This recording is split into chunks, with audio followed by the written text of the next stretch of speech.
You don't have Five Flags?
Racing unites us all, regardless of if you are a NASCAR fan or a Formula One fan. No matter if you're a Kyle Larson fan or a Denny Hamlin fan, a Max Verstappen fan or a Lando Norris fan. It doesn't matter if you think NASCAR is too aggressive or if you think Formula One is too technical. It doesn't matter if you think IMSA is better than WEC or vice versa. We are all racing fans, and we can all agree that going really fast is really entertaining. Whether it's on chaotic superspeedways, expertly crafted road courses, or beating and banging at your local short tracks, we all come together when it matters. We were all Kevin Harvick fans in Atlanta in 2001, and we are all so sad to see so many racers lose their lives doing what they love. The most recent example happening just this past weekend at Bowman Gray Stadium, the Cars Tour took its late model stock series to the Madhouse to continue its 2025 season, yet one driver did not live to see the checkered flag. 53-year-old Robbie Brewer, running in the 17 car, had a heart attack in turns 3 and 4, causing the throttle to hang, and he collided head-on to the turn 4 wall. To commemorate his legacy and his 2011 Bowman Gray Stadium Track Championship, we will be silent on lap 17, as so many other commentators have done for fallen racers before. With that solemn news, good evening, Wiz fans. Christopher Ruska, Robert McKay alongside, and we welcome you to the Five Flags Motor Speedway in Pensacola, Florida, where the Grease Monkey Racing League's Late Model Stock Series continues its adventure across America for its inaugural season. A half-mile short track with only 16 degrees of banking on the corners. There's not a lot of room to run, so these drivers have to navigate around each other, just as we saw last week at Hickory. Barry Tolleson won a week ago, and he leads the points entering tonight's event. Robert, after watching Barry Tolleson dominate a week ago, do you think we're in for another instance of Tolleson being out front? It could absolutely 100% be. But again, the fun part about short track racing is it's always predictable, it's always chaotic. You never know what's going to happen next. So it could be. You're absolutely right. But I think we'll be in for a good treat tonight. Absolutely. Five Flags Motor Speedway, one of America's founding short tracks, and these drivers are really competitive out there. Watching these drivers in practice, you see a couple of these drivers turning laps, really close lap times, and I think we're in for a treat. As short track racing, anything can happen, and these drivers, you can use the bumper as well to get around other people. Absolutely. And again, that's the beauty of short track racing, is it is bumping and grinding all the time. It's one of the things that I think the top levels of motorsport lack. NASCAR Cup Series, Xfinity Series, Truck Series, is there is not a lot of beating and banging. If you want to see that kind of racing, you go to the short tracks. Absolutely. These short tracks littering the United States of America, and it's the basis of most racing, and it's how most drivers start, is racing on these short tracks. And it's really a great way to tell how skilled you are at driving that certain kind of car, because you're on edge the entire time, both on with how you set the car up driving around the track and with having drivers right behind you because there isn't room to spread out with a half-mile short track or quarter-mile short track. You're gonna be right next to people, and it's gonna put you on edge. Exactly. One of my favorite things to do is I am from Middle Tennessee. One of my favorite things to do is on the weekends go up to my local short track, which is the historic Nashville Fairground Speedway, and watch late model racing, the bumping, the banging. Actually, last weekend there was a brawl on pit road. Short track racing is by far some of the best racing you'll find. The beating, the banging, and the uproots. We have people who are from a whole bunch of different skill levels coming out here to prove themselves. Absolutely, and that's one other thing with short track racing is there's a lot of bent sheet metal with all this contact, and with bent sheet metal comes hurt feelings, and you got to keep those emotions in check if you want to win, but sometimes letting those emotions play out can really change the course of a season. Exactly. And again, you don't really find brawls on pit road like back in 2014 with Jeff Gordon and was it Brad Keselowski? That That was doesn't Clint really happen. Boyer. Clint, no, I'm thinking of a different one at Texas. Um, but yeah, you don't really see that a lot anymore. But at the short tracks where money matters and, these drivers pay for most of these things out of pocket, there is a lot of beating and banging. A lot of drivers pushing their equipment as hard as they can as well to try and prove themselves that they're a capable race car driver and they're able to move up to those next levels of motorsports, which hand in hand goes with drivers putting their pulling these race teams basically out of their own pocket. Is you gotta have that right balance of pushing your equipment and getting to the front and trying to win, as well as preserving your equipment, which is really hard to do on short tracks, especially if you make a lot of enemies. Now, Robert, you're one of former racers, and you race occasionally here and there. How do you avoid enemies, especially on a track that's so short like Five Flags? I try, most of the time I don't. But But in all seriousness, when I do try, the biggest thing is to be respectful, right? Being respectful to the racers around you and not going out and being a driver like Austin Dillon. Or not Austin Dillon, Austin Hill. You can be aggressive. If you're not being aggressive, you're not a racing driver. But you cannot be so aggressive that you are shoving everyone out of the way like it's Black Friday. You have to be careful. You have to be conservative. You cannot go bumping and banging with every guy who's around you within a 20-foot radius. Right? That is the easiest way not to make enemies. Now you're going to make an enemy or two. It's bound to happen. With how chaotic short track racing is and how close everyone is, you're bound to make an enemy. But it's how you race dictates how many enemies you gain and how much they hate you. Absolutely. Yeah, going off of that, you gotta be respectful. You gotta give and take. You can't just take, because that's how you make enemies, like beating and banging. But you gotta give. But there's some point where that just goes out the window, and you just have to go out and race. At what point does that happen? Because it's different for every track. Of course, it's different for every track. For example, super speedways. I'm going to use super speedways as an example because this is what I do. I wait until the last 5 laps to really throw everything out the window. Short track racing, it depends, right?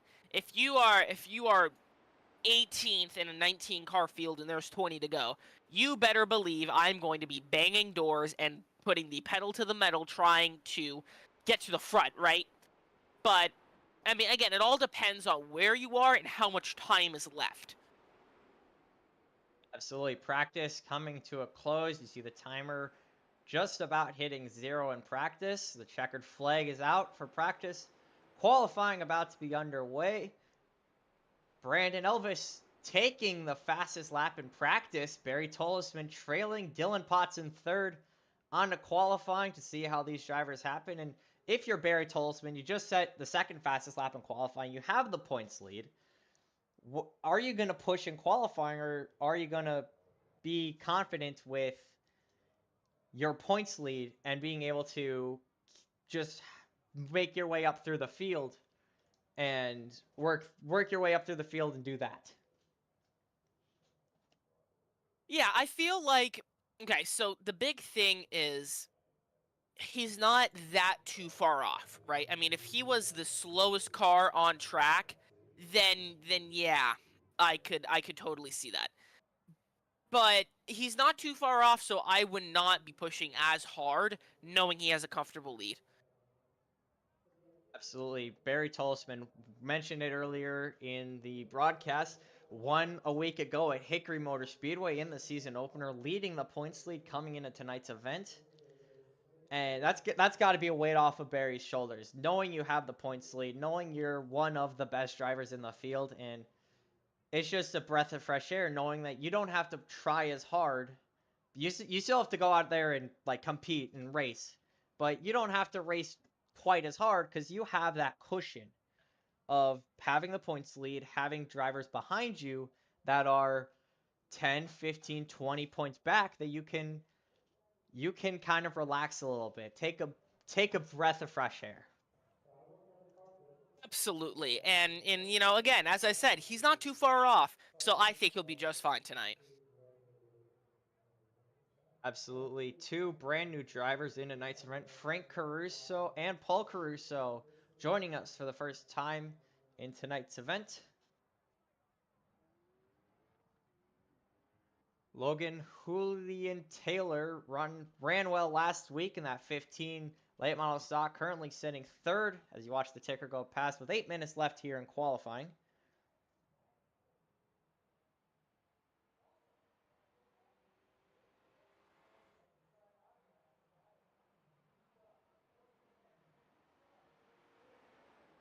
Alrighty, and with it being about, what is it, 8 minutes left, a lot of action happening on track right now. We have top 9 have put in their laps, so currently on provisional pole is the 25 of Dylan Potts, followed up by Clint Walker in the 02, Barry Tolson in the 28, um, Logan Julian Taylor, pretty sure I pronounced that wrong, currently in 4th, Paul Caruso in 5th, Timmy Catalino in 6th, Donald Hawkins in 7th, Anthony Engelhard in 8th, and Christopher Kurtz in 9th. Now, we still have about 8 more drivers that haven't qualified, including Daniel Armaya, Benjamin Gerhardt, Trenton Bestgrove, Brandon Torres, Frank Caruso, Sean Hoffman, Damon Dean, and Brandon Ellis. And as I said, that Brandon Elvis just put in his lap a 16.621, which puts him currently in P2nd, which knocks Quint Walker down to P3. Now that's probably a little bit demoralizing for him, but hey, he's a few milliseconds off. It's short track racing. We're going to be bumping and grinding for the next 100 laps. Absolutely. 6.5 minutes left in qualifying. And you got to keep in mind that this is a short track, so there's not a lot of time between where the leader is and where the back of the field is. So lap traffic is probably going to become a factor fairly quickly in a night's event if we don't get a lot of early cautions. Absolutely, and I would not be surprised at all if we do get a lot of early cautions, especially because last race wasn't green to green or green to checkered the entire way through, right? We are going to get cautions. It's short track racing. It's bound to happen.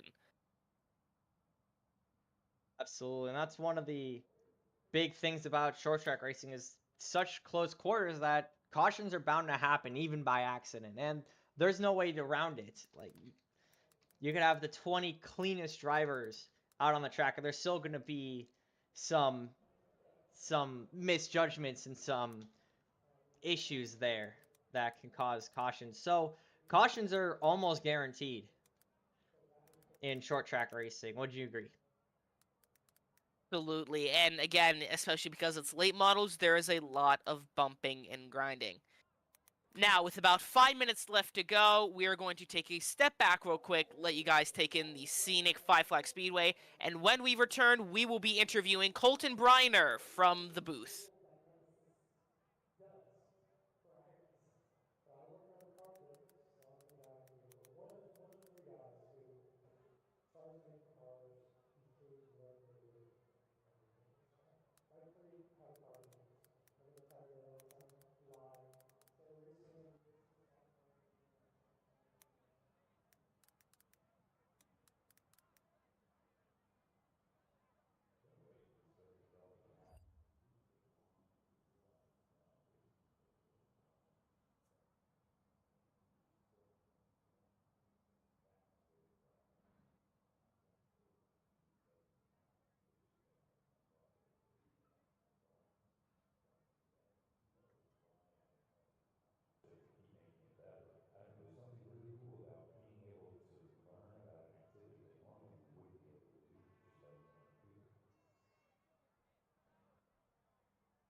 Alrighty, and welcome back everyone to the historic Five Flags Speedway.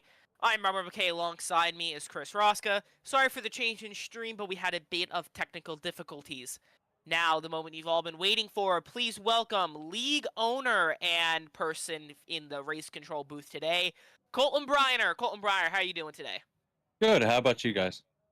We're doing alright. Obviously had a bit of technical difficulties, but we're glad we got that out of the way.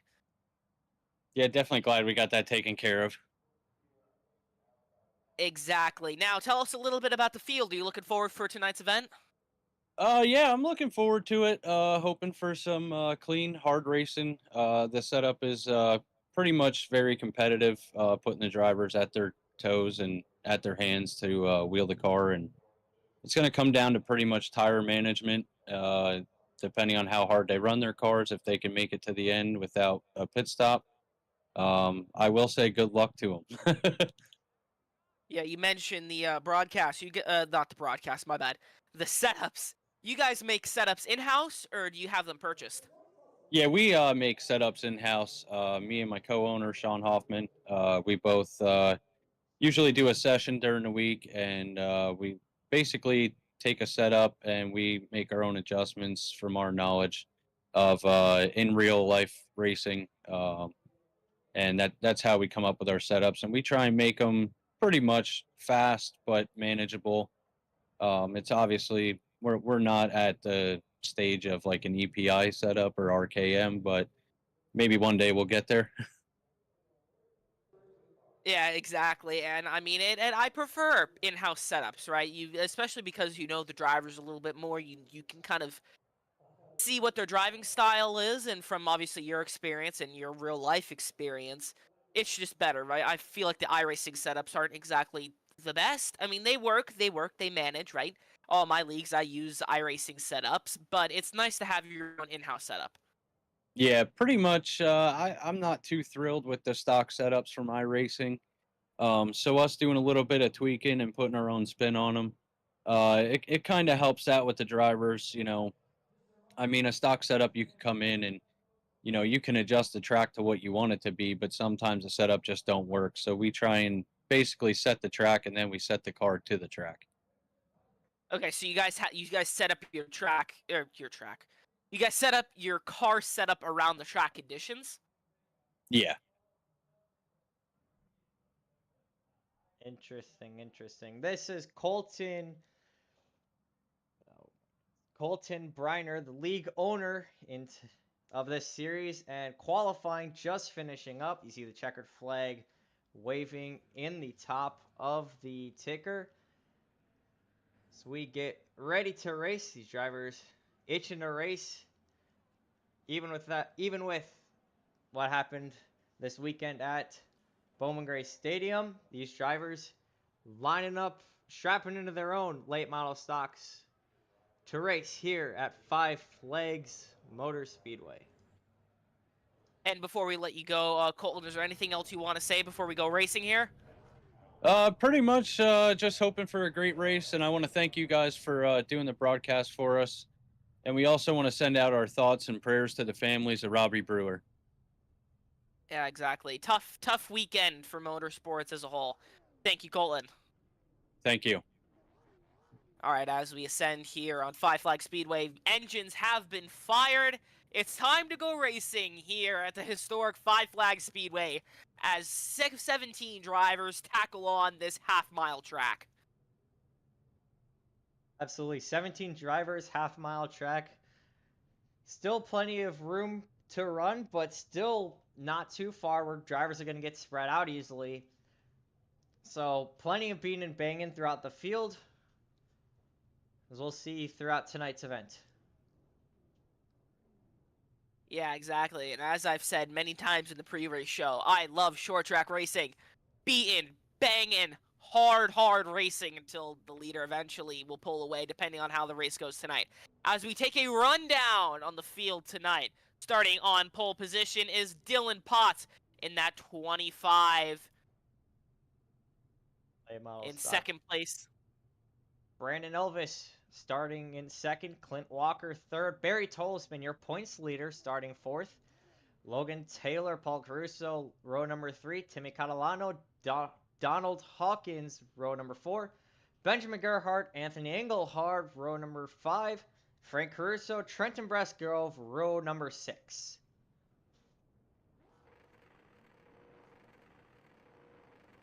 And again, as we descend here on the track, drivers are rolling 2 laps around the pace car, one with the lights on, one with off. Then the pace car will make that infamous hard left turn onto pit road, and we will go green here for some good old short track racing. Absolutely. This is the bread and butter of racing, right? Short track racing, you got some bad, fast cars out on track. You got a setup that's fast, but still somewhat manageable. And you got 17 drivers, all with varying levels of skill. And this is what racing's all about. Exactly. This is where racing started. Good old boys with their own tuned cars on small tracks. Back in the day, dirt, but asphalt is, in my opinion, better. Don't get mad at me. This is where it begins, and this is where we ascend tonight as the field makes its way through turn 3 and 4. That Ford Mustang iRacing.com pace car makes the infamous left-hand turn as we go green here at Five Flags Motor Speedway. Dylan Potts off to a strong start, but the 28 is right there next to him, or the 70 is right there next to him as they go through turns 3 and 4.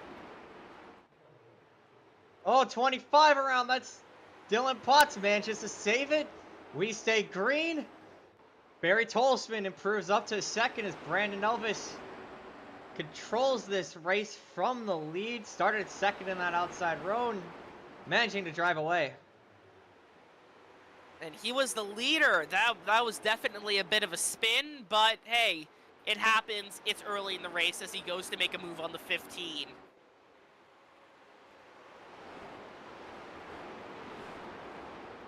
Back here. Already side-by-side racing here, going through turns 3 and 4. It's the 45 Timmy Catalano and the 06 of Paul Caruso. These two are side by side now, nose to tail. Trying to get these laps wound down. We have 100 laps to go. This is a long race. It is a long race, but already the 70 of Brandon Elvis has taken a somewhat commanding lead, only 4 or 5 laps in over Barry Tolson. Side by side for third. This is Logan Taylor, Clint Walker, the 15 of the 02. Dylan Potts wants to say from that pole position, spun early. He wants to get back in that fight. Exactly, and the 28, 28 is a bad, fast driver, but so is Dylan Potts in the 25. He has been slowly trying to climb his way up in that Ford Mustang. Only in the 4th position after that spin. Fell back to about 6th. Was able to make 2 spots up since then. The 8 laps we've been turning in tonight's event. Brandon Torres in the 95.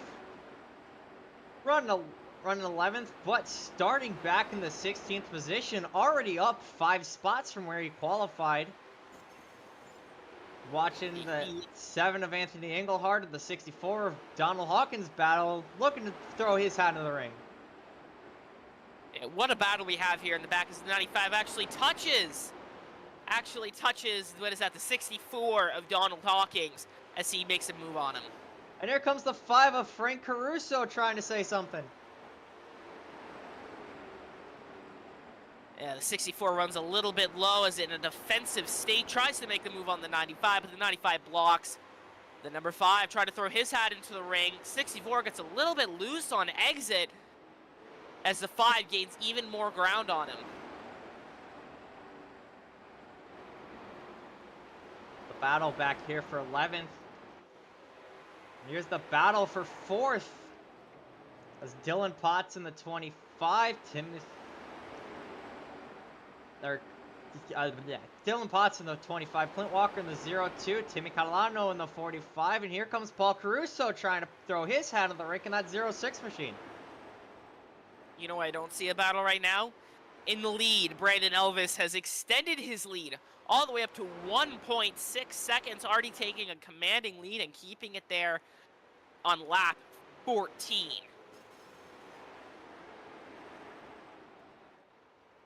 Absolutely taking a commanding lead, but still a long race to go. Let's ride on board with the 28. Barry Tolsman won a week ago. But this week, having someone in his windshield, how does that change your mentality? Go to defensive state, right? When you have somebody that close in your windshield, you are playing defense. You are not going offense. You are playing defense. Absolutely. This track, very short around. Only about 15-second lap times. Yeah, somewhere in the 15, 16, 17 range. I think the fastest lap in qualifying was a 16.6. As I said earlier, Brandon Elvis with that commanding lead of about 1.6 seconds is slowly dwindling. Barry Thompson is gaining time on the 70 of Brandon Elvis, now down to about 1.2, 1.3 from the 1.6 it was earlier.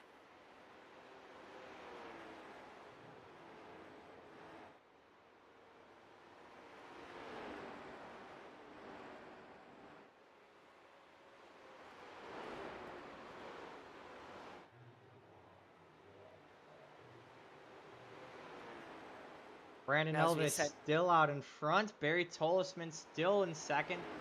How about Logan Taylor in that 15, battling the 25 of Dylan Potts for third, side by side down the backstretch.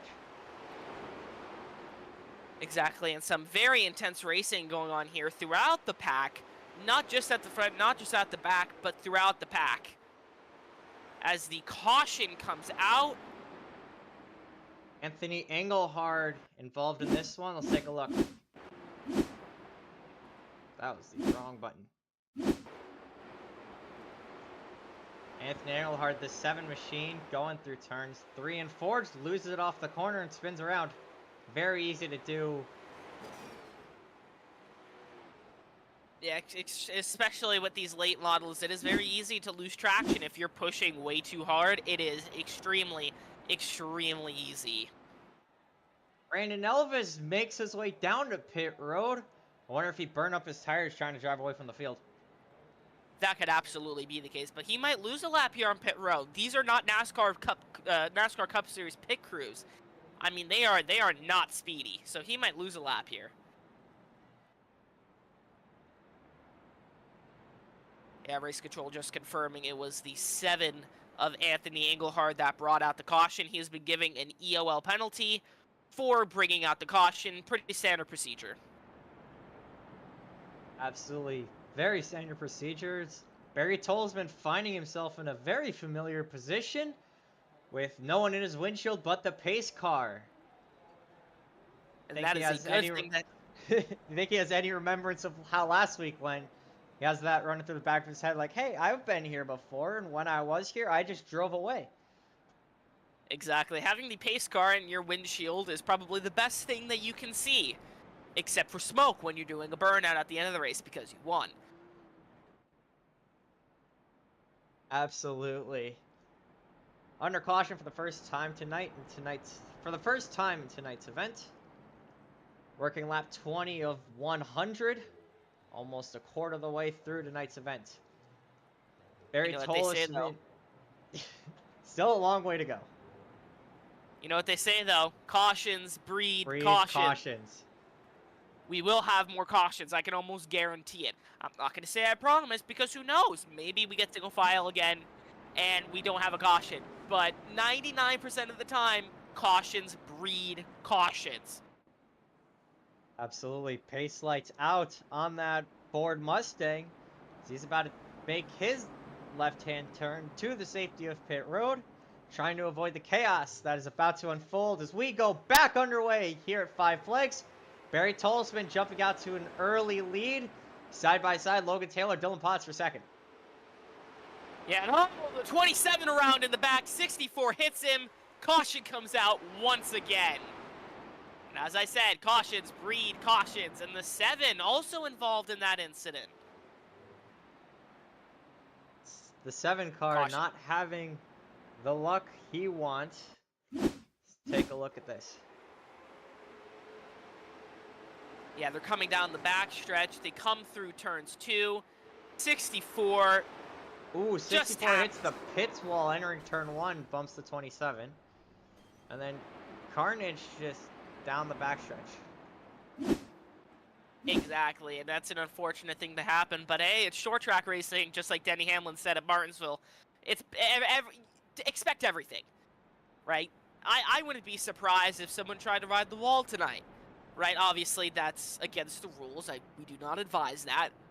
But everyone is going to do everything in order to win or get a good position. It's short track racing, it's bumping, it's grinding, it's bound to happen.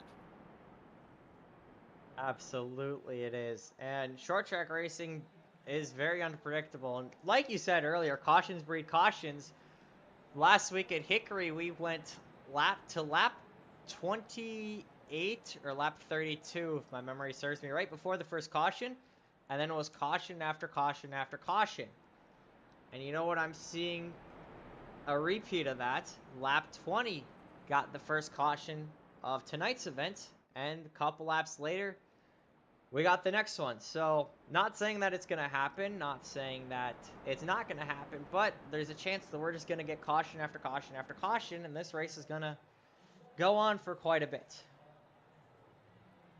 Exactly, and you don't want that to happen, right? The occasional caution here and there to mix things up is always a good thing, right? But you do not want a caution fest. That is the last thing you want. It's just caution after caution after caution after caution after caution. Absolutely. Race control just extending the caution now. Lights back on the pace car, 2 to green. As we wait for an answer from race control.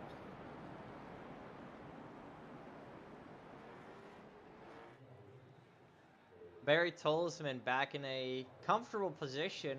Same position he saw himself a week ago at Hickory Motor Speedway. Sitting in that top spot, Logan Taylor in that 15 machine, running up front just like he did a week ago at Hickory. Exactly, and that has got to feel good for the 28. Absolutely. Having the points lead, you're sitting in the top spot, and you won a week ago. You know that you can win. So you got to have that breath of fresh air knowing, hey, I won last week. I can definitely win again. I'm definitely a winner in this series. I know how to get it done. Now I just got to go out and do it. As the green flag is back in the air, Barry Tolzman proving us correct, jumps out to the lead. The 15, Logan Taylor, the 25, Dylan Potts, filing in side by side as I saw a little bit of 3-wide action back towards the back of the pack. Now simpling himself down to 2-wide. It's the 95 and the 1, Benjamin Gerhardt, side by side. This is the battle for 6th. And at the beginning there, the 64 and 27 were fighting out there a little bit, but looks like they've gotten single file. 27 maybe wanting to get some revenge for that wreck earlier. As the 02 takes it 2 wide on the 95, runs up high. 95 keeps his position. Now the 02 under attack from that 06 machine of Paul Caruso and the 1 of Benjamin Gerhardt. But here comes the 5 of Frank Caruso. And Absolutely here he comes, race. Brandon Elvis. Started this race. Yeah, caution comes back out again. Anthony Engelhardt not having the day he wants, gets involved in another one. Yeah, Donald Hawkins. Oh, Anthony 7 gets loose Earnhardt off the corner. And just spinning out, involving the 64 and the 14. It's a tough day for that 7. Been involved in all 3 accidents. And all 3 of them have been just mistakes. There's a lot of drivers come down pit road. But notably, Dylan Potts and Timmy Catalano stay out. Trying to play a little bit of strategy here. And as pit road opens and cars come down, Anthony Engelhardt in the 7 was given another ELL penalty by race control for cause of caution. I got a feel for Anthony Engelhardt. Didn't run very well last week. Still managed to get a top 10 finish, top 15 finish, if I remember correctly, but involved in all 3 accidents and being the cause of 2 of them, that's gotta be demoralizing. How do you come back from that? Of the, hey, we've made these early mistakes. What am I gonna do?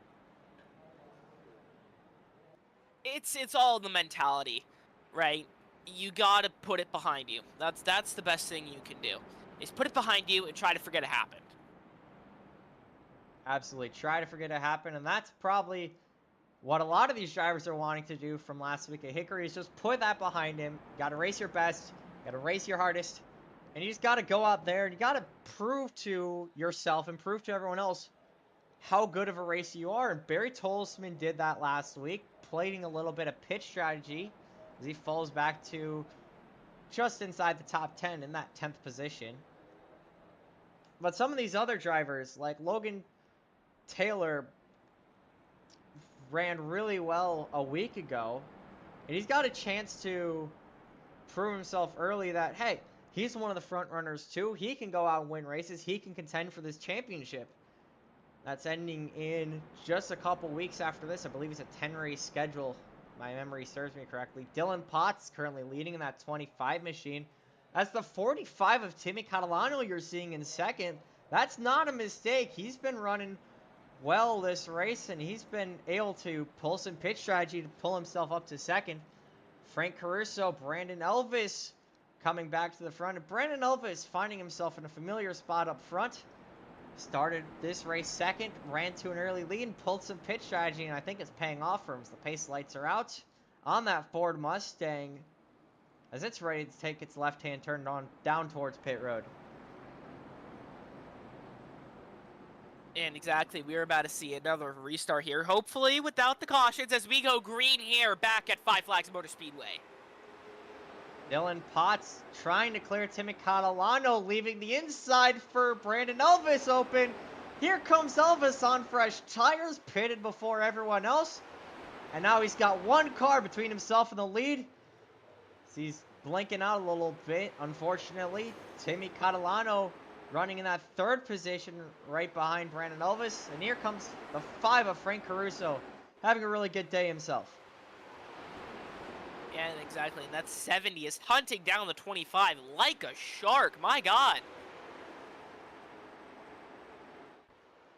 Right to the back bumper.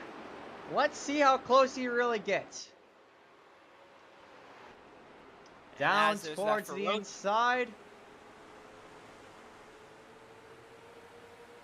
Side by side for the lead. And as that ferocious battle happens out front, in the back, there's some 2-wide racing here. Right now, the 14 and the 5 of Frank Caruso and Trenton Bestgrove are battling right now. This is the battle for 4th. And here comes Logan Taylor trying to throw his hat into the rink again. Had a poor restart, falls back with that 5, almost getting turned by the 1. That's going to get tight. 5 sending it hard into the corners. Going to lose a couple positions. And here comes the 95 of Brandon Torres making up a couple spots. Yeah, unfortunate for Frank Caruso, but he'll regain them. He's been real fast all night. Barry Tolsman sitting in that 10th position.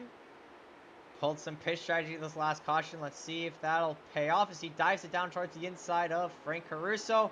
As the 06 and the 1 are going at it side by side right in front of them. Yeah, they are battling out like it is the last lap. What an amazing battle here. A lot of these drivers battling like it's the last lap. And while we were watching this battle towards the back of the pack, Brandon Elvis making his way around the 25 machine of Dylan Potts. He is now your new race leader. Looks like that pitch strategy paid off as Trenton Bestgrove running 4th. Where did he come from? He was involved in an accident earlier today. Speaking of accidents, there is a caution on the speedway once again. The timing! Benjamin Gephardt involved. We were just looking at this battle. Looks like the 06 and the 1 get involved, and oof, what a hard impact. Yeah, someone hit that 0-1 after that incident. Let's see if we can get another look at this. Yeah, what a hard impact there. Yeah, the production trailer working extra hard in tonight's event, making sure we get all of the best camera angles. It looks like, oh, he made contact with that blank car that doesn't have a number on it.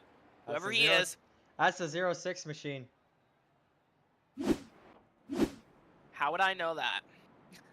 Yeah, that's unfortunate. I think the race control must not be, or might not be, too happy with a numberless car. They may have to take a look at that.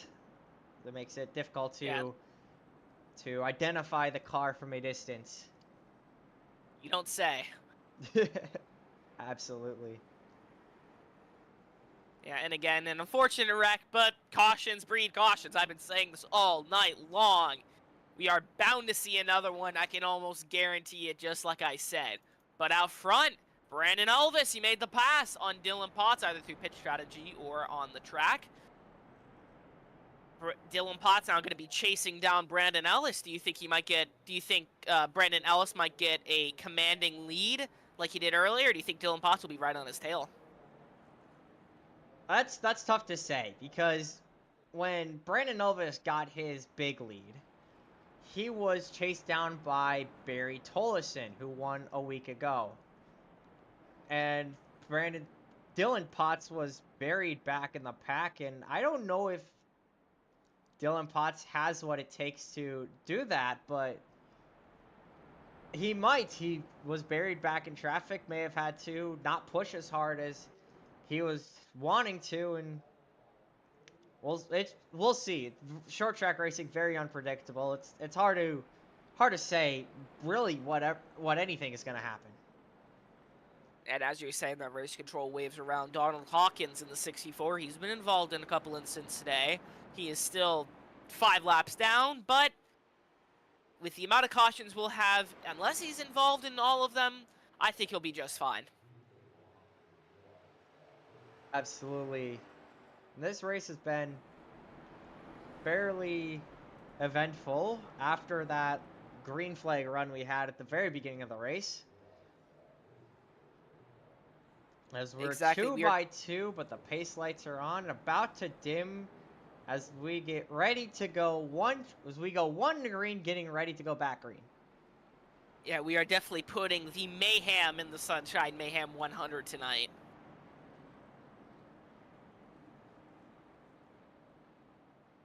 Pace car going down the back stretch here as we get ready to go back green for the 4th or 5th time tonight. Pace car makes that with so many cautions, it's hard to tell, but the green flag back in the air. Brandon Elvis getting a wonderful launch, leading Dylan Potts down to turn number 1. Here comes Timothy Catalano trying to take that second spot away. Exactly. What a restart by Brandon Elvis there. Great restart, great launch. Let's see if he can stick with that lead. As a lot of 2x2 racing, some contact on the wall. As back in the pack, the 28 and 95, the numberless car, the 06 and the 15 are battling 2x2. And here comes Barry Tolleson making up some positions from his pitch strategy in one of the earlier cautions in tonight's event, looking at 2x2 in front of him, trying to see if he can make it 3 wide, potentially, trying to get some 2 free spots. Yeah, that is a terrible idea. You do not want to send it 3 wide at a short track. That is a recipe for disaster right there. As the 06 playing defense there on the 5 and the 02 here at the back of the pack. This is the battle for 7th. Battle for 5th right in front.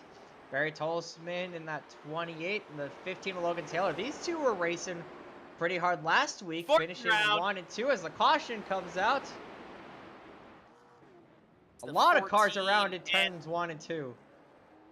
Yeah, the 14 and the 27 made contact there in turn 2. You were mid-sentence, and I said, oh! 14 to 27, looks... just slight misjudgment, and around he goes.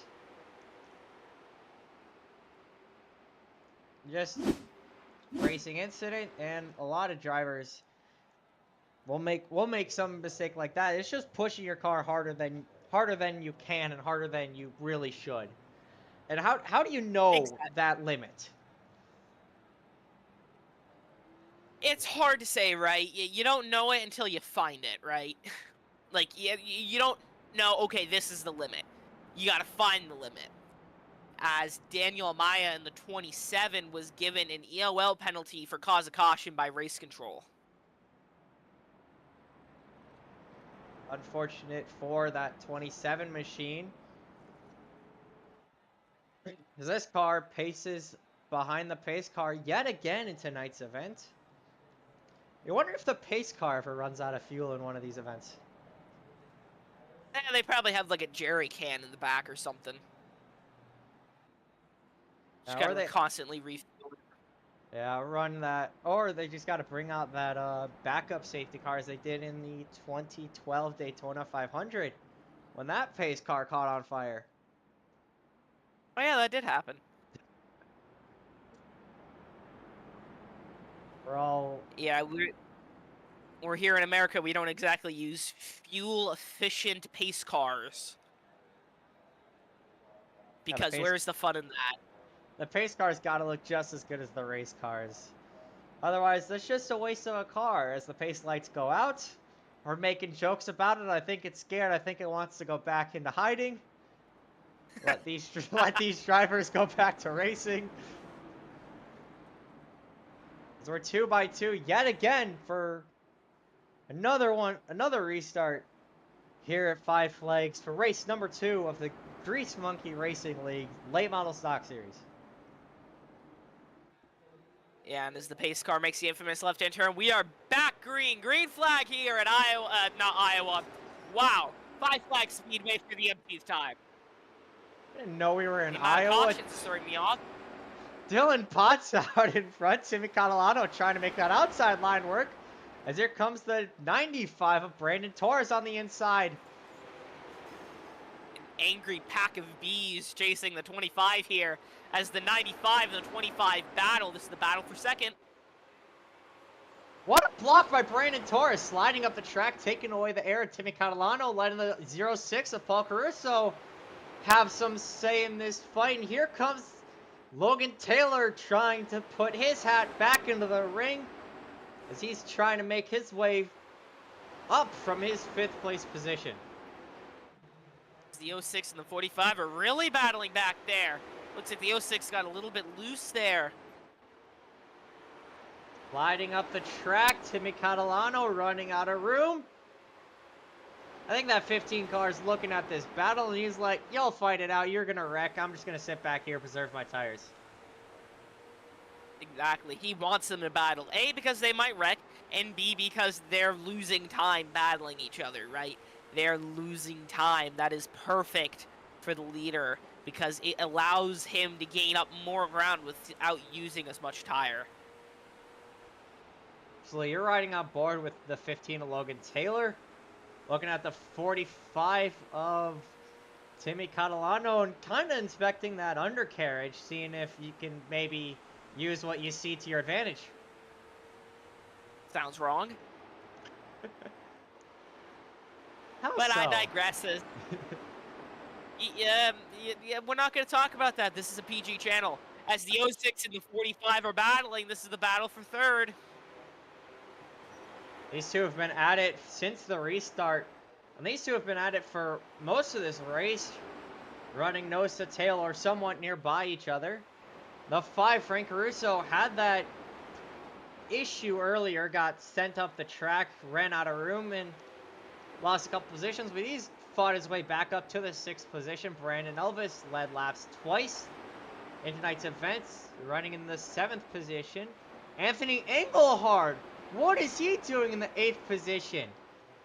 Involved in multiple cautions in tonight's event, given multiple EOLs, and he's holding off Barry Tollison, your points leader. Yeah, great comeback for him. Love to see it. as we now approach lap 50. We're going to try something new. Let's do a mid-race report, and let's do a rundown. Dylan Potts currently in first with about a second lead on Brandon Torres. Brandon Torres is being chased down by Paul Caruso, who is in third, followed by Timmy Catalano, who's in fourth, Logan Taylor in fifth, Frank Caruso in sixth, Brandon Ellis in seventh, Barry Tollison in eighth, Anthony Engelhard, who we were just talking about, is in ninth, Benjamin Gerhardt in 10th, Christopher Kurtz in 11th, Trendon Bestgrove in 12th, Clint Walker in 13th, Daniel Amaya in 14th, and Donald Hawkins, who is 5 laps down, in 15th. Now some highlights of the story, highlights of the race if you're just tuning in. The lead has been interchanged between Brandon Ellis and Dylan Potts. Your points leader, Barry Tollison, is currently 9th. Anthony Engelhard, who we were just talking about before our mid-race report, is up to 8th.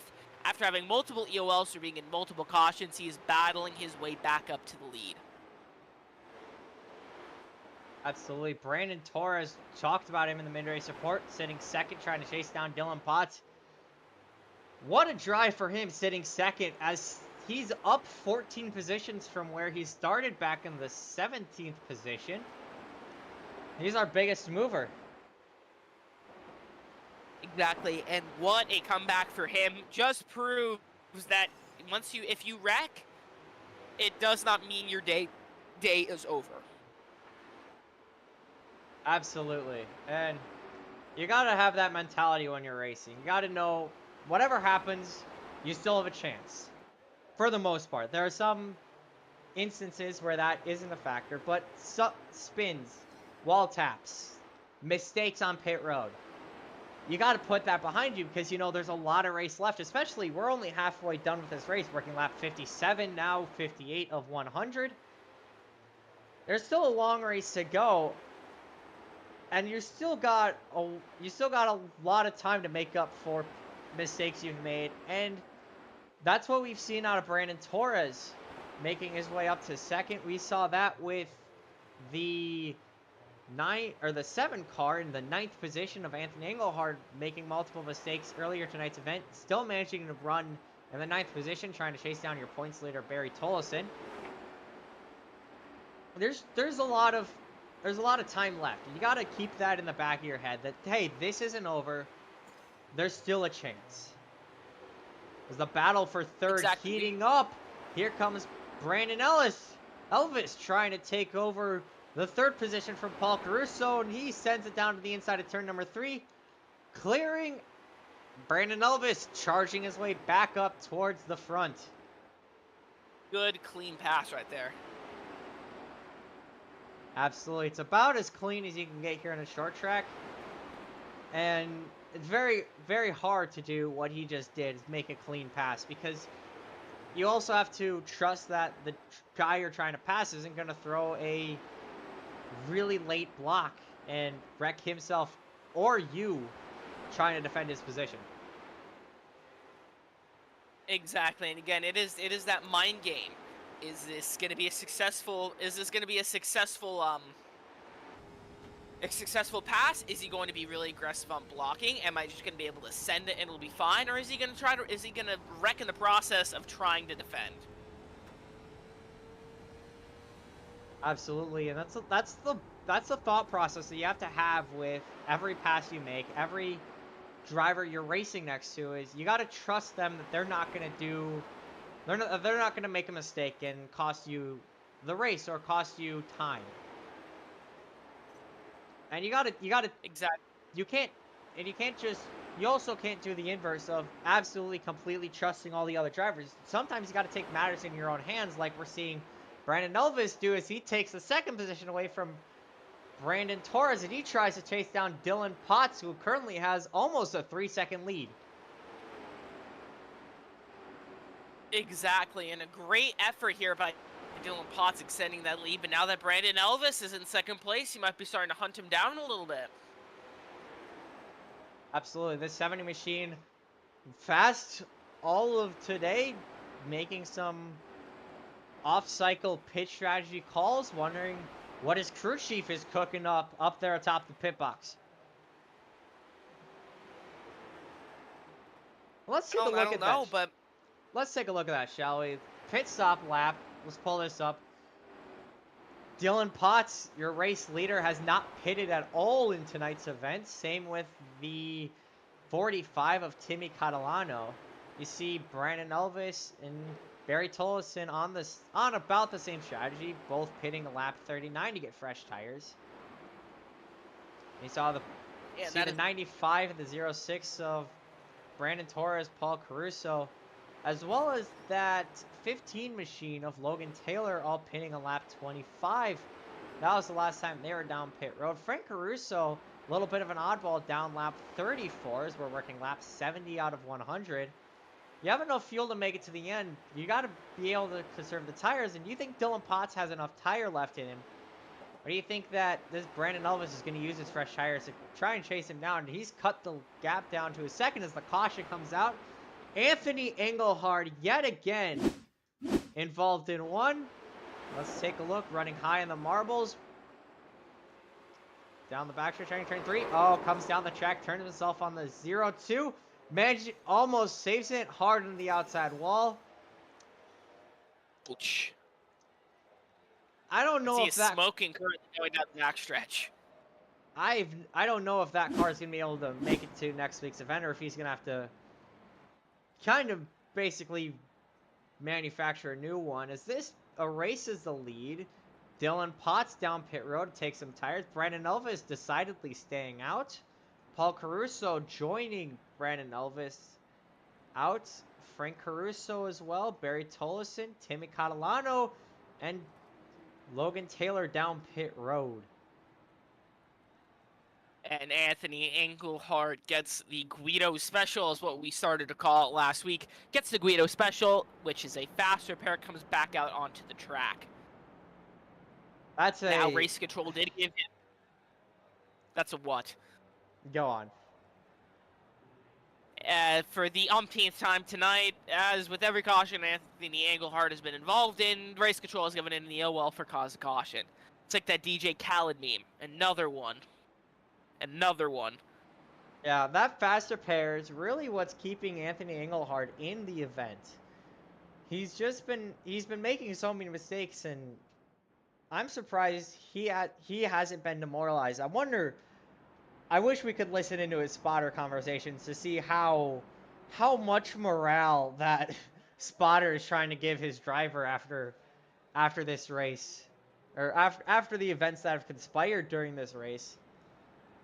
If you're the spotter of that 7 car, I wonder when are you gonna run out of morale builders? About now, honestly. I mean, and no offense at all to Anthony Engelhard, right?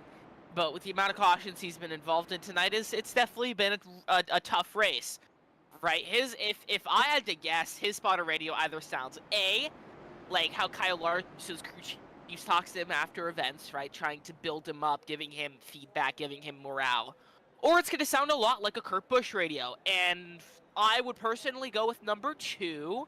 But hey, you never know. You never know. As the pace lights on the pace car go off for, what is this, the 6th or 7th time tonight, as we are about to go green once again here at Five Flags Speedway. I would like to mention real quick before we go green, Anthony Engelhard is a rookie, so there's a lot of greenness in his driving styles. The caution lights go back on once again. Anthony Engelhard, a rookie in the safety rating department. You got to wonder how if he's got to be new to this style of racing. This has got to be kind of uncomfortable for him, getting used to this new style of racing. Of course, and I mean, everyone's different, right?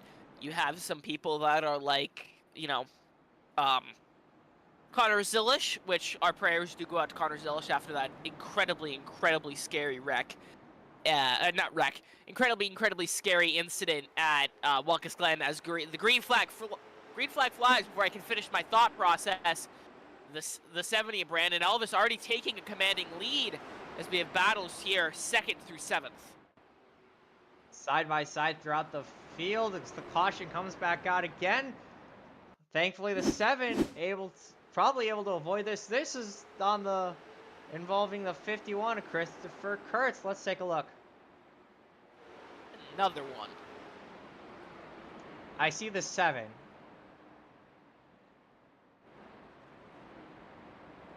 I don't know. That one might. Let's talk with race control. See what's going on with that one. Race control fills us in on the goings on with that caution. Brandon Elvis stays out yet again. Barry Tolleson following suit. Paul Caruso, Frank Caruso down pit road. Dylan Potts as well getting service. Benjamin Gerhardt, Clint Walker, Trenton Brestgrove, Brandon Torres, Logan Taylor all staying out. So mixed strategy here with about a quarter of the race left to go. Whose boat are you on? Are you staying out or are you taking tires? I'm staying out. I mean, these Hoosier slicks are not like the Goodyear Eagles in the Cup Series. They are a bit more durable, a bit more hard. So personally, I would stay out. Absolutely. We'll see which strategy pays off. A couple of our hard hitters stay on this strategy of staying out, including the 2 you see on your screen right now. That's the 70 of Brandon Elvis and the 28 of Barry Tolleson. The 70 been out front most of this race. I would call him the dominating car, but Barry Tolleson leading the points after dominating a week ago at Hickory Motor Speedway, looking to extend his points lead with a good finish tonight. And Paul Caruso just dropped out of the race. Download packet, could be an internet issue. Bit unfortunate, but the show must go on. I'm still showing Paul Caruso on track. Paul Caruso on my screen has just dropped out. And race control just confirmed that. As the pace lights on the car are back on, as Paul Caruso gets back connected. We are now going 2 to green instead of 1 because of the internet connection issue with Paul Caruso. That's very confusing stuff today here, folks. Yeah, absolutely. That's got to be a kind of a morale breaker. You're running well in the early goings-ons of the second race of the season, and you disconnect. That's got to be like kind of a morale breaker, because you're like, I was doing so well. Why does this have to happen? As the pace lights are off, we're 2 by 2 into turns 3 and 4, and we're gonna go green yet again as the green flag waves. Brandon Elvis back out in front, 2 by 2. It looks like the 0-2 Clint Walker trying to send it 3 wide. Is it maybe 3 wide towards the back of the pack?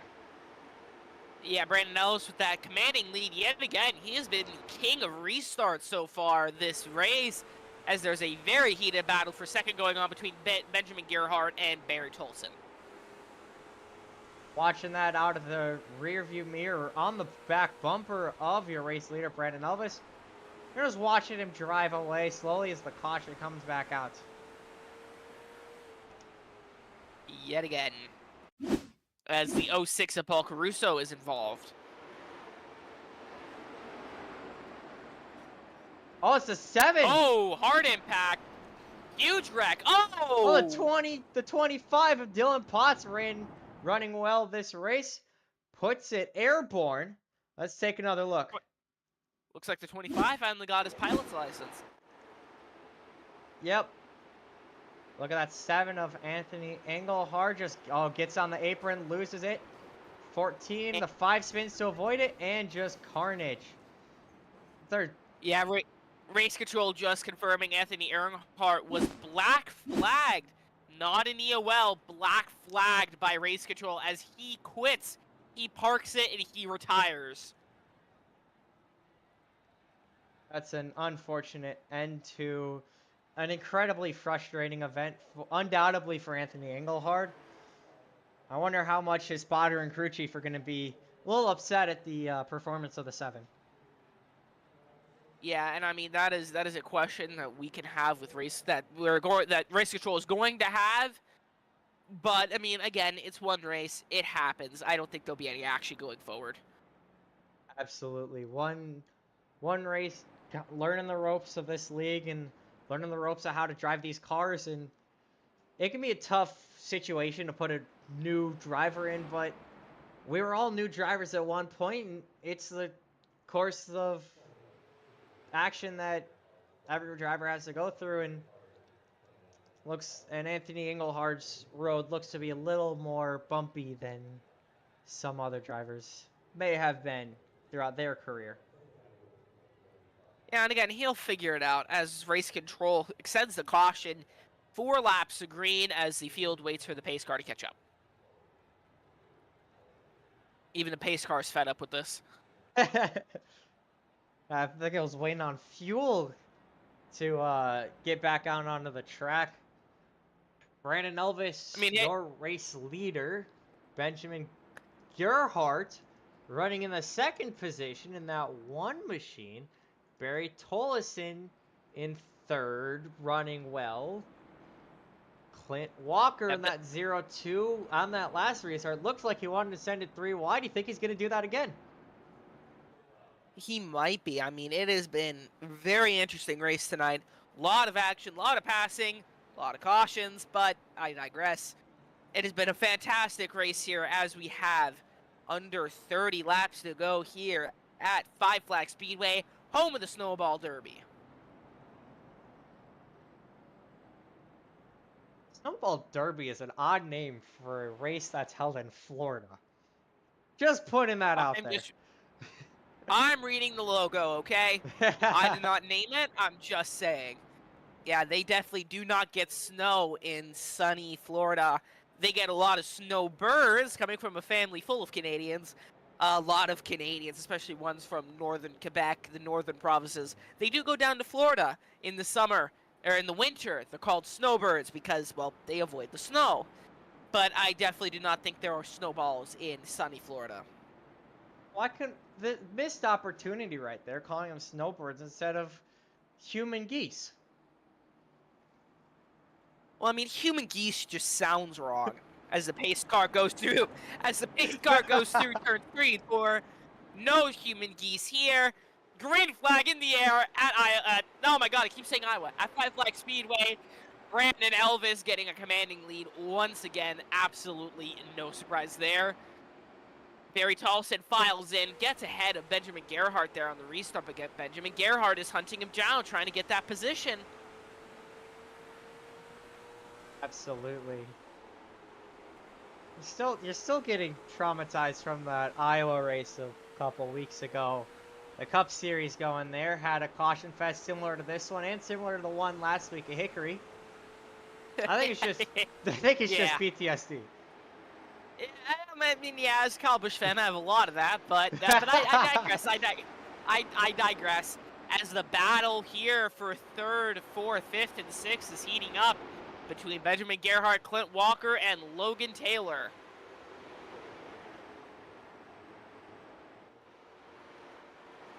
These drivers all going at it. This is riding on board with the 0-2 Clint Walker. Looking right at the rear bumper of that one of Benjamin Gerhardt.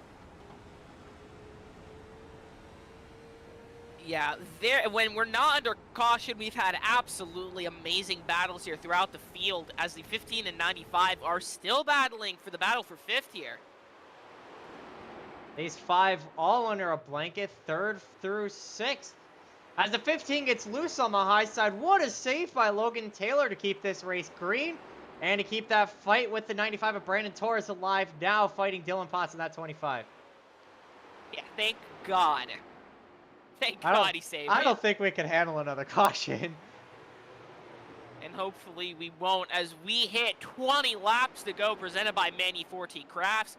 Brendan Ellis still with about a 2nd lead on Barry Tolleson, extending that as the battle for 5th between Brandon Torres and Logan Taylor is heating up. From the Goodyear blimp, looking at all 5 of these drivers right under a blanket. I think this looks to be the closest battle out on track. Yeah, and as the 25 is throwing his hat into the ring, trying to enter the fight, maybe he's going to send a 3 wide in that A&W Ford Mustang. A couple of these drivers have been peaking 3 wide throughout this event, and they single file up. The 95 now fighting the 25 for that Yeah, the fifth. 6th place position. Losing it, Whoa, and the 95 goes 25 around, saves it. Saves it. What a save yet again. We Thank stay you. green. As we take a look at your race leader, Brandon Ellis, Barry Tolleson, looking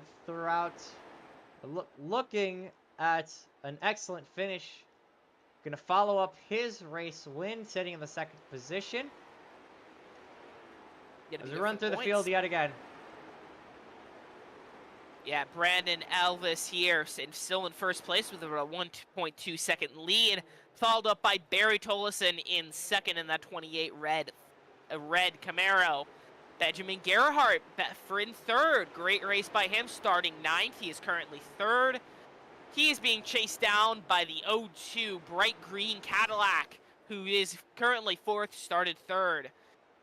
In 5th, started 5th, Logan Taylor in that 15 Chevy Camaro, currently battling the 25 of Dylan Potts in that A&W Ford Mustang. Started 1st, currently 6th.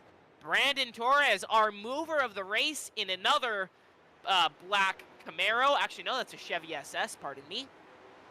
Started 16th, currently 7th.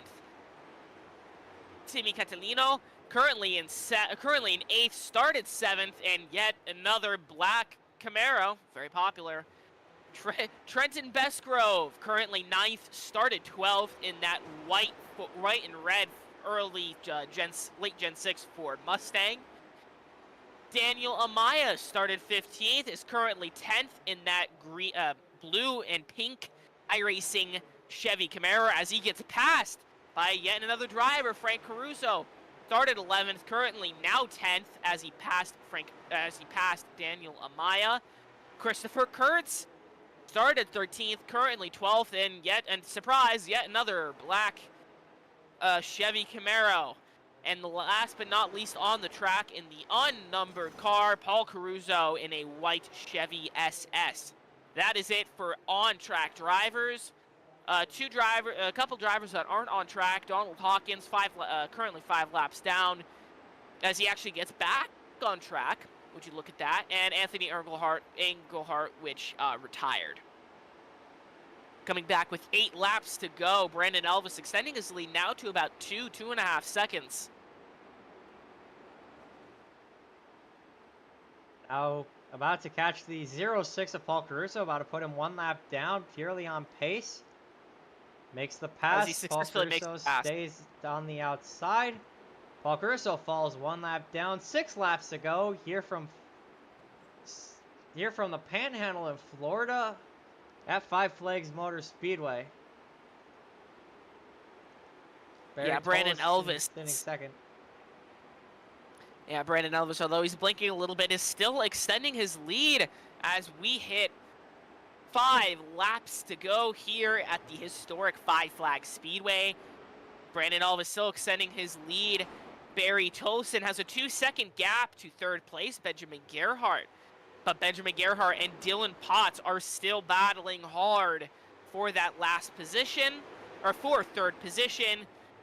Dylan Potts trying to make a good day out of a bad day. Started 1st, now in 4th after some incidents and is getting loose on lap 1. He is hunting down Benjamin Gerhardt. Do you think he'll make the pass here with only 3 laps to go? Well, it's looking like it as he dives to the inside through turn 1. Getting desperate. He's been there, and I think he's going to make this move. Yeah, let's see here as we hit 2 laps to go here. Brandon Elvis with a commanding lead. He's absolutely praying there is no caution. Doesn't look like there's going to be. The 25 looks on the inside of Benjamin Gerhardt, sends it, but does not make it. An absolutely amazing block by Benjamin Gerhardt as the white flag waves presented by Manu 40 Crafts. Brandon Elvis gunning it down the backstretch, trying to get to the finish line as soon as possible. Comes out of turn 4. Brandon Elvis takes the win here at the Sunshine State Mayhem 100. Benjamin Gerhardt wins that battle for third, beating out Dylan Potts, Clint Walker in 5th, Brandon Torres 6th, Logan Taylor 7th, Timmy Catalano 8th, Trenton Brestgrove 9th, and Frank Russo rounding out the top 10.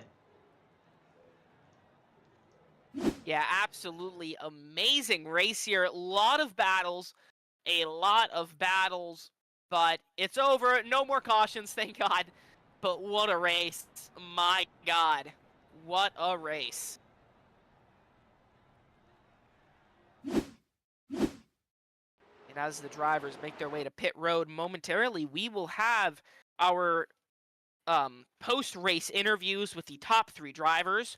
Currently waiting for all of them to make their way into the waiting room. What are your thoughts on the race, Roska? It was a good race, a lot of action. What are your thoughts? Well, that was chaotic. As we realistically expected, as we brought throughout the pre-race show, we expected all this chaos, and it delivered in the form of cautions, which isn't always a good thing, but it isn't always a bad thing. But Exactly. very entertaining race, and these drivers put on a show, and some of them in the worst way. Yeah, but again, it's a show. A show's a show, right? Even good and bad. Obviously, we don't want the bad, but sometimes you get it, and it's not the end of the world. Absolutely. As we pull up the race results, Brandon Elvis winning tonight's event. Barry Tolleson finishing second with a staggering 3-second deficit. Benjamin Gerhard finishing third. Dylan Potts right behind in fourth. Those two are side by side coming to the checkered.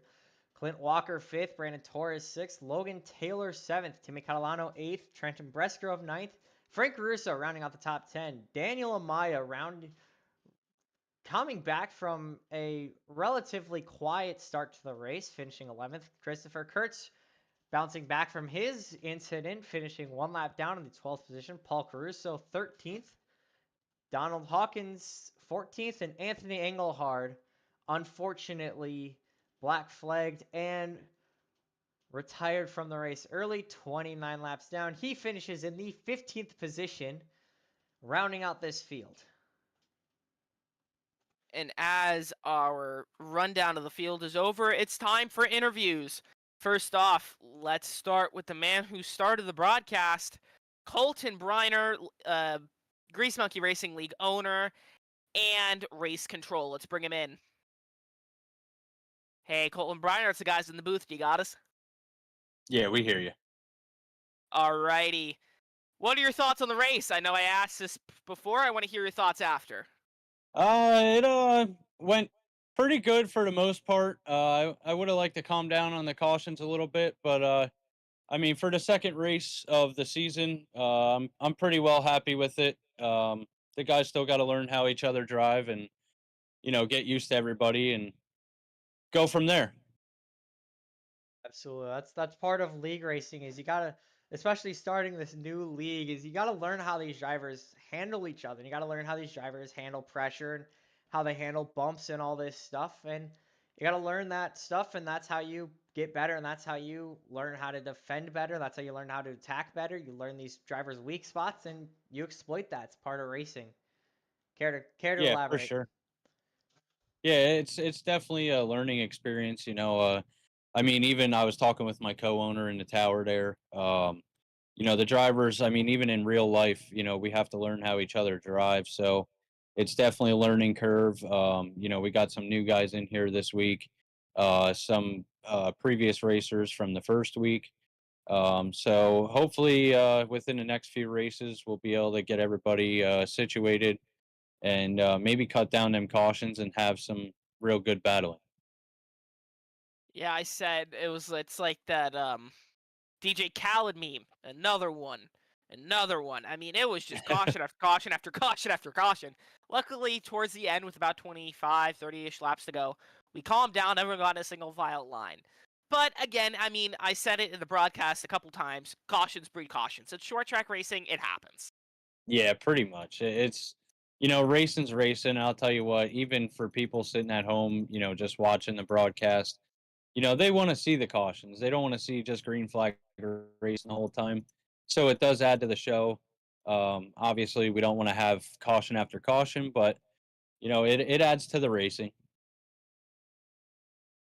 Absolutely, and I think towards the end of that race, towards the end of that stint of cautions, I think Robert and I were kind of losing our minds up here.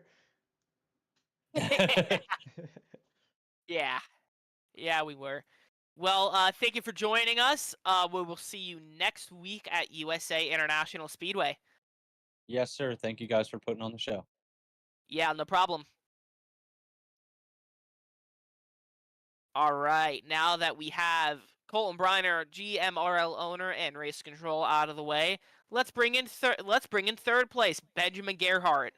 Lightly with tire wear, just a tad, Hey, Benjamin, it's the guys in the booth. Do you got us? Yeah, what's up? Sorry about that. We should be giving warnings, but we didn't. But sorry about that. So, what are your thoughts on the race? Happy with where you finished? Yeah, I'm happy with the first night out here and happy to bounce back after some net code, I guess, early on. Kind of just gambled with taking tires early about lap 30 and trying to get it topped off on fuel for planning for caution laps and just saving as much fuel as I could while we were pacing. So I knew that would put me in position to be up front to try and compete for the win. Just minimal practice time with the setup. I felt like I kind of underdrove the car the whole race, so that's probably my demise. Absolutely, we saw that insane finish between you and Dylan Potts. Coming out of turn number 4, he got bumped up the track, and you still managed to save the car and finish ahead of him. Care to elaborate on that and what went through your mind during that whole ordeal? Yeah, so I was holding him off. It felt like an eternity. It felt like forever. It was probably realistically what 2-3 laps, but coming to the white, I'm like, all right, two more corners, man, 2 more corners. We got through 1 and 2 good, and I felt super confident. And then I saw the lap car, and I'm like, I'm gonna catch this lap car. Oh please, like I was hoping he would stay high for me, and then he kind of cut down, and I had to go high.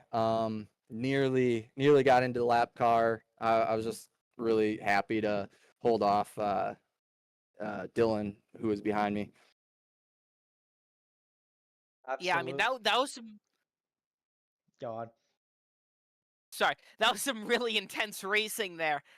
You were back and forth a little bit. You started 9th. Obviously, you finished 3rd. That's why you're here in the booth. It was definitely an up and down day, but I'm glad that you were able to end it on a high note. Yeah, thanks, appreciate it. I had a lot of fun tonight. Yeah, is there anything else you want to say before we drag you back into the interview waiting room? No, just appreciate the opportunity, and thank you for putting a broadcast on for us guys to show our talent. Yeah, no problem. We absolutely love doing it. It's been a blast. Thank you. Sounds good. Thanks, guys. All right. Unfortunately, Barry Close. Yeah, unfortunately, Barry Tolsman out celebrating with his crew. We're unable to track him down. No doubt celebrating his extended points lead that he's gained after the 2nd place position. But we found Brandon Elvis. We're going to interview him. He is your Five Flags race winner. Race number 2 for the Grease Monkey Racing League. Brandon Elvis, you have a copy.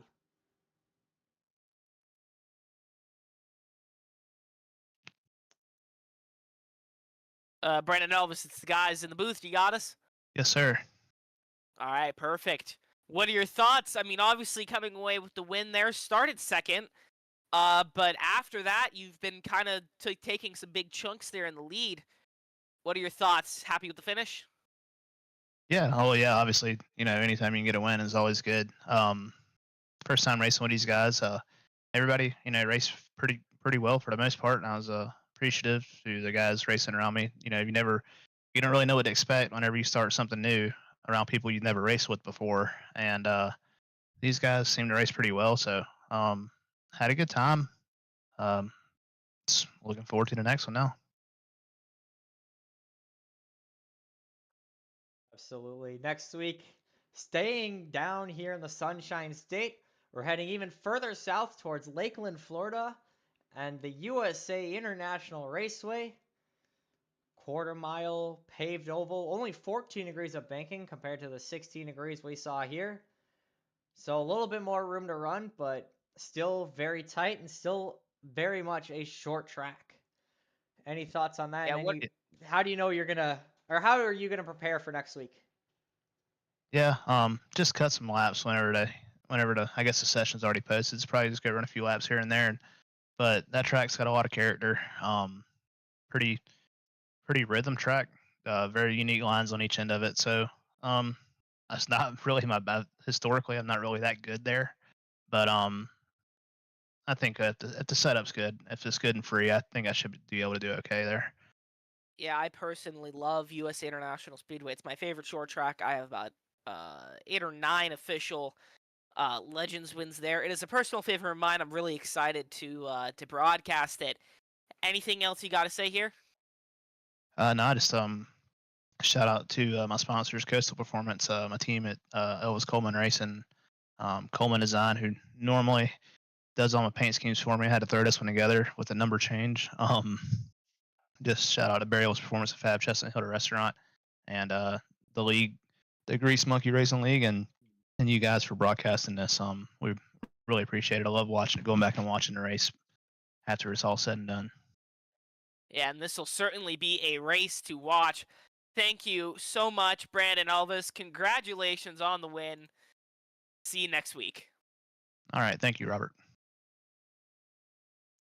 And as the race festivities here in Pensacola, Florida, dwindle down to a close, we say good night.